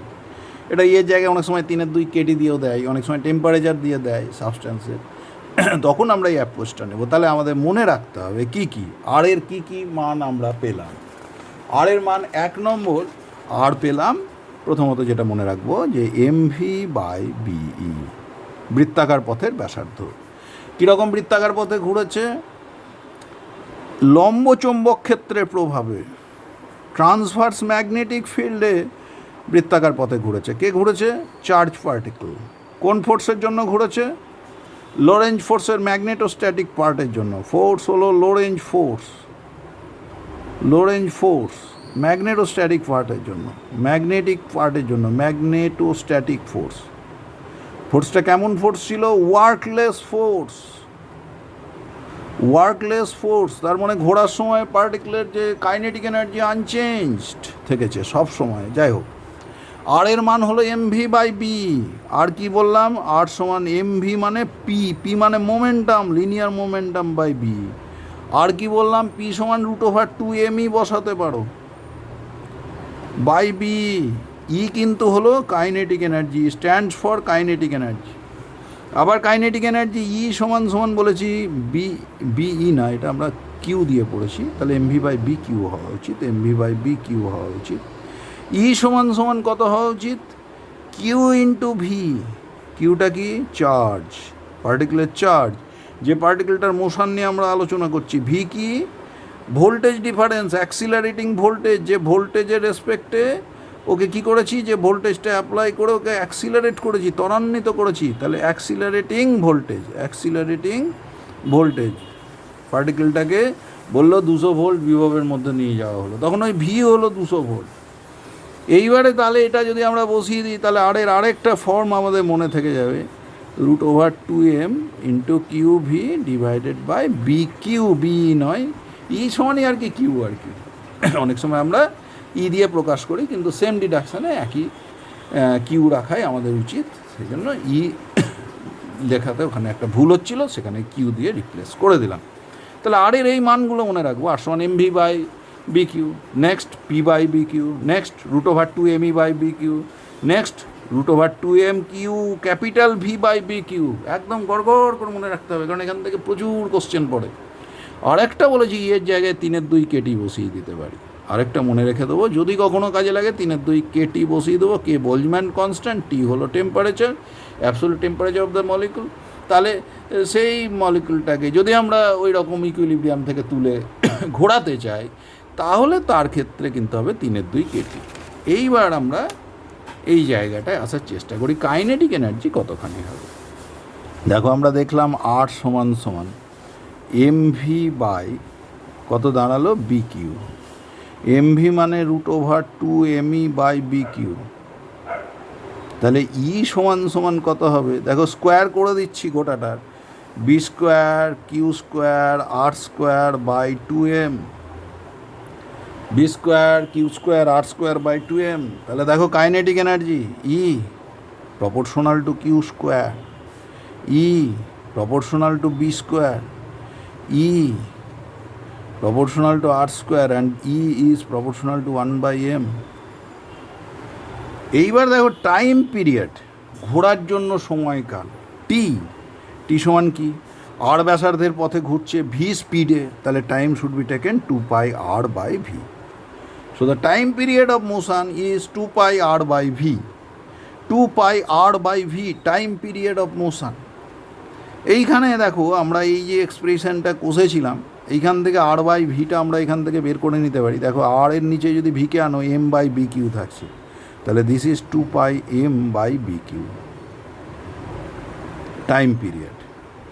তাহলে ফ্রিকোয়েন্সি, সেকেন্ডে কবার ঘুরছে পার্টিকেলটা, যদি n হয়, n সমান 1/t সমান bq/2πm। তাহলে ফ্রিকোয়েন্সি অফ রিভলিউশন হলো bq/2πm। এবং দেখো এইখানে বেশ মজা, এই ফ্রিকোয়েন্সি কিন্তু আর radius of the orbit independent, তার উপর ডিপেন্ড করছে না। Speed of the particle independent. এই ফ্রিকোয়েন্সির একটা নাম আছে সাইক্লোট্রন ফ্রিকোয়েন্সি, সাইক্লোট্রন ফ্রিকোয়েন্সি বা gyro frequency, gyro frequency. Cyclotron frequency কেন বলে, সাইক্লোট্রন হলো একটা লিনিয়ার অ্যাক্সিলারেটর, যে চার্জ পার্টিকেলকে, একটু ভারী চার্জ পার্টিকেলকে যে অ্যাক্সিলারেট করতে ব্যবহৃত হয়। এবং সেখানে তাকে ওই ট্রান্সভার্স ফিল্ডের, ম্যাগনেটিক ফিল্ডে পার্টিকেলটাকে যেমন ঘোরানো হয়, সেরকম ইন বিটুইন টু ডিজ পার্টিকেলটাকে অ্যাক্সিলারেট করানো হয়। ডিগুলোর মধ্যে একটা কিন্তু ঠিক মাঝের জায়গাটায় একটা ইলেকট্রিক ফিল্ড কাজ করে, যে ইলেকট্রিক ফিল্ডের দ্বারা ও ত্বরান্বিত হতে পারে। কিন্তু ম্যাগনেটিক ফিল্ড যেটা লম্বভাবে চার্জ পার্টিকেলের উপরে, সে ওই লরেঞ্জ ফোর্সের ম্যাগনেটোস্ট্যাটিক পার্ট দেবে, এবং যেটা ওয়ার্কলেস ফোর্স। সুতরাং ম্যাগনেটিক ফিল্ডের জন্য ওটার কিন্তু কোনো গতিশক্তির বা স্পিডের হেরফের হবে না। কিন্তু তড়িৎ ক্ষেত্র ইন বিটুইন দ্য দুটো ডি থাকে, এই যে ডি শেপের সেমি সার্কুলার যে ছবির অংশ দেখছো সেরকম ডি শেপের, এখানে একটা সোর্স, এসি সোর্স লাগানো থাকে এবং পার্টিকেলটা অ্যাক্সিলারেট হয় ইন বিটুইন দ্য টু ডিজ, 1 থেকে 2 নম্বর ডিতে আসার সময়, 2 থেকে 1-এ আসার সময়। অ্যাক্সিলারেট হলে ওর কাইনেটিক এনার্জি বাড়বে, আর কাইনেটিক এনার্জি যত বাড়বে না, E is proportional to R square, তার ফলে ও বেশি বড় বড় বৃত্তাকার পথে ঘুরবে। কিন্তু মজার ব্যাপার, এখানে যে এসি ফিট করা হয়, ধরো 50 হার্জ এসি, তাহলে দেখো এসিটার দিক বদলাবে কতবার? সেকেন্ডে 100 বার। তাহলে 100 সেকেন্ডের মধ্যে ও যদি আবার এখানে চলে আসে, দেখো পার্টিকেলটা যদি আমার পজিটিভ চার্জ হয়, তাহলে এটাকে এই ডিটা নেগেটিভ হলে তবেই তো অ্যাক্সিলারেট হবে। আবার ও যখন এইখানটাই চলে আসছে ওই পজিটিভ চার্জ পার্টিকেল, তাহলে এই ডিটাকে সেই মুহূর্তে নেগেটিভ হতে হবে, পরের মুহূর্তে। এইটাকে বলে সিনক্রোনাইজেশন কন্ডিশন। এই কন্ডিশন হলে তবেই পার্টিকেলটা অ্যাক্সিলারেট হবে, আর যত অ্যাক্সিলারেট হবে ওর কাইনেটিক এনার্জি কিন্তু বাড়বে। কোন ফিল্ডের জন্য? ইলেকট্রিক ফিল্ডের জন্য, not by the magnetic field, যার ফলে ও বড় বড় বৃত্তাকার পথে ঘুরবে। কিন্তু বৃত্তাকার পথের ব্যাসার্ধ বা পার্টিকেলের স্পিডের ওপরে কি নির্ভর করছে না? টাইম পিরিয়ডটা নির্ভর করছে না। সুতরাং ও এক পাক করে খেলেই সঙ্গে সঙ্গে ইলেকট্রিক ফিল্ডটা কিন্তু বদলাতে থাকবে এবং ওকে আরেকটা ডির দিকে অ্যাক্সিলারেট করতে থাকবে। যেই তোমার 2 নম্বরটির প্রান্তে এসছে, 1 নেগেটিভ হয়ে ওকে অ্যাক্সিলারেট করলো। যেই ও 1 নম্বরটির প্রান্তে এসছে, 2 নম্বরটি নেগেটিভ হয়ে অ্যাক্সিলারেট করলো, যদি পজিটিভ চার্জ পার্টিকেল হয়। এইভাবে ওই পার্টিকেলটাকে যদি আমরা যথাযথ এনার্জিতে এনার্জাইজ করতে পারি, যথেষ্ট পরিমাণ শক্তি দিতে পারি, তখন ওকে কিন্তু বিভিন্ন নিউক্লিয় বিক্রিয়াতে আমরা কাজে লাগাতে পারবো। সুতরাং এই ক্ষেত্রে আমরা দেখলাম যে একটা পার্টিকেল, চার্জ পার্টিকেল, তাকে কি করলাম? লম্ব চুম্বক ক্ষেত্রের প্রভাবে আমরা কীরকম পথে ঘোরাতে পারলাম? বৃত্তাকার পথে ঘোরাতে পারলাম। এবং বৃত্তপথের যে ঘূর্ণনের যে ফ্রিকোয়েন্সি, যাকে সাইক্লোট্রন ফ্রিকোয়েন্সি বলে, সেই ফ্রিকোয়েন্সির মান বৃত্তপথের ব্যাসার্ধ বা বেগের উপর নির্ভর করে না। আর এই নীতির উপর ভিত্তি করে চার্জ পার্টিকেলটাকে অনেক অনেক বেশি এনার্জিতে আমরা এনার্জাইজ করতে পারি, তার শক্তি অনেক বাড়াতে পারি এবং বিভিন্ন নিউক্লিয় বিক্রিয়ায় বিশেষত আমরা কাজে লাগাতে পারি। তবে এই ক্ষেত্রে বেগ বেশি হয়ে গেলে তার ভরের পরিবর্তন হয়, তোমরা আপেক্ষিকতাবাদে জানো। আর ভরের পরিবর্তন হলে তখন কিন্তু টাইম পিরিয়ডটা ভরের ওপর নির্ভর করে। তাহলে ভরের যদি পরিবর্তন হয়ে যায়, তাহলে টাইম পিরিয়ড বদলে যাবে, তখন সিনক্রোনাইজেশন কন্ডিশন খাটবে না, তাহলে পার্টিকেলকে অ্যাক্সিলারেট করা যাবে না। তাই সাইক্লোট্রন যন্ত্রে আমরা কিন্তু ইলেকট্রনকে অ্যাক্সিলারেট করতে পারি না। এইবার আমরা দেখি যে যদি লম্বভাবে চৌম্বক ক্ষেত্র প্রয়োগ না করে আমরা যদি তির্যকভাবে চৌম্বক ক্ষেত্র এখানে প্রয়োগ করে দিই, তাহলে কি ঘটবে? যদি আমাদের চৌম্বক ক্ষেত্রের সঙ্গে পার্টিকেলের গতির দিক তির্যকভাবে থাকে, দেখো এদিকে চৌম্বক ক্ষেত্র বি, এখানে পার্টিকেলের বেগ ভি, এই ভিকে আমরা দুদিকে ভাঙতে পারি। একটা in the direction of the field V cos theta, আর একটা perpendicular to the direction of the field V sine theta. দেখো যদি ভি কস থিটা না থাকে, তাহলে কি হতো? ভি সাইন থিটার প্রভাবে এই পার্টিকেলটা বিকে অ্যাক্সিস করে ঘুরতে থাকতো। এবার ভি কস থিটা কী করবো? ওকে টেনে নিয়ে যাবে ওর নিজের দিক বরাবর, তার ফলে পার্টিকেলটা এরকম হেলিক্যাল পাথে বা স্পাইরাল পাথে ঘুরতে থাকবে। তাহলে স্পাইরাল পাথে ঘুরবে, কীরকম অ্যাঙ্গেলে পার্টিকেলটাকে প্রজেক্ট করেছি? Not equals to 90 degree magnetic ফিল্ডের সঙ্গে, not equals to 0 degree or 180 degree. কেন? 0 ডিগ্রি বা 180 ডিগ্রি হলে ম্যাগনেটোস্ট্যাটিক ফোর্স কাজই করবে না। তাহলে এই মানগুলো নেই। এছাড়া অন্য অ্যাঙ্গেলে যদি থিটার ভ্যালু যদি আদার দ্যান দ্যাট হয়, তাহলে পার্টিকেলটা ঘুরবে, ভি সাইন থিটার প্রভাবে বৃত্তাকার পথে ঘুরবে, ভি কস থিটা ওকে টেনে নিয়ে চলবে। So it will execute A helical motion. এই হেলিক্যাল মোশনের ক্ষেত্রে তার টাইম পিরিয়ড কতখানি হবে সেটা দেখা যাক। এখন কিন্তু ভি এর জায়গা নিয়ে নিচ্ছে ভি সাইন থিটা, তার ফলে এখন যখন আমি অভিকেন্দ্র বলের রাশিমালা লিখব, এম কত হবে? M V square, V square মানে কত? ভি সাইন থিটা তার হোল স্কোয়ার বাই আর সমান B E V sine theta. তা দেখো এখানে তাহলে কি দাঁড়ালো?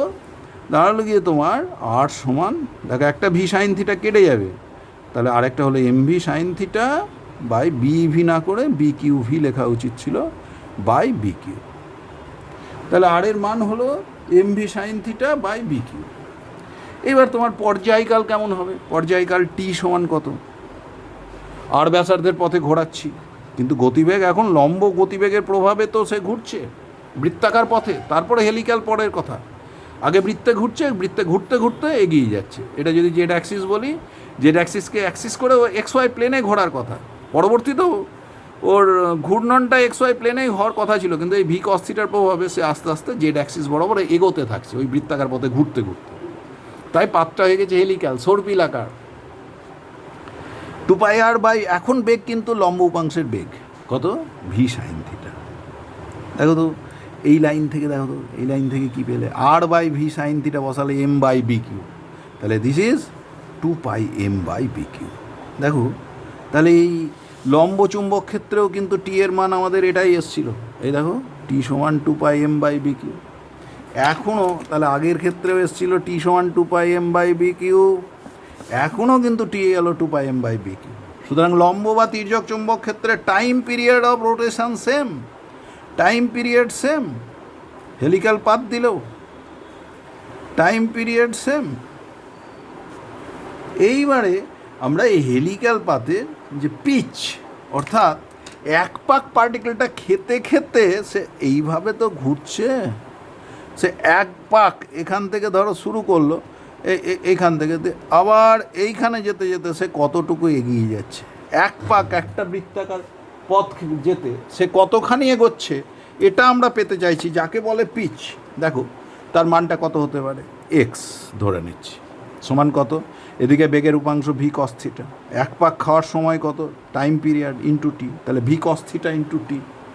দেখো টি এর মান কত, তাহলে ভি কস থিটা থাকলো, টি এর মান এইখান থেকে বসিয়ে দিই একবার, 2πr/v sine theta, 2πr/v sign theta. দেখো ভি ভি কেটে গেল, তাহলে কত থাকলো, 2πr কট থিটা, 2πr কট থিটা। এইভাবে আমরা এই ক্ষেত্রে পিচের মান পেতে পারি 2πr কট থিটা। আবার এখানে ভি এর টার্মসেও পেতে পারো তুমি, এই যে x1 ভি কস থিটা ছিল আর টি দিয়ে গুণ করলে টি এর মানটা তুমি বসিয়ে দিলে 2πm/bq, এটাও বসাতে পারো, তাহলে 2πm/bq, এটা বসিয়েও তুমি পিচ পেতে পারো। তাহলে পিচের দুটো এক্সপ্রেশন।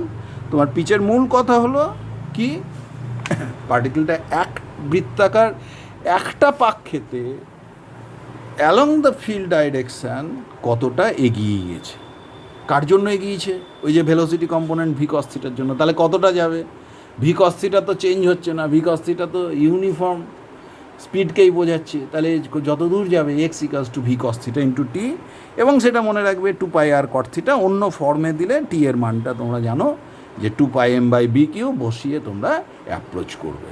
নেক্সট লেসনে আসার চেষ্টা করছি, নেক্সট পেজ।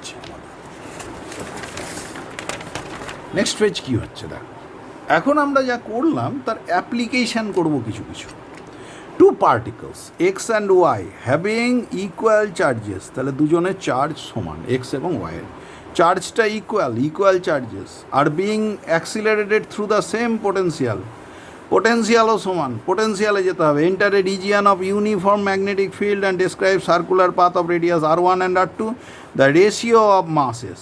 দেখো প্রথম কথা কোন ইকুয়েশনে যাব, দেখো ratio of their masses, radius বলে দিয়েছে, তাহলে রেডিয়াস ভোল্টেজ ইত্যাদি পেলাম, তাহলে রেডিয়াসের আগে এক্সপ্রেশন লিখি, আর সমান কত, p/bq, পি মানে কত, √2me/bq, কারণ এনার্জিতে যেতে হবে, পার্টিকেলটা কিউ চার্জ, ভি পোটেন্সিয়ালে নিয়ে গেছি, তাহলে তার তো কাইনেটিক এনার্জিতে যেতে হবে, এবং মাসটাও আমার দরকার। এইবার দেখো ই সমান সমান Q into V divided by B Q.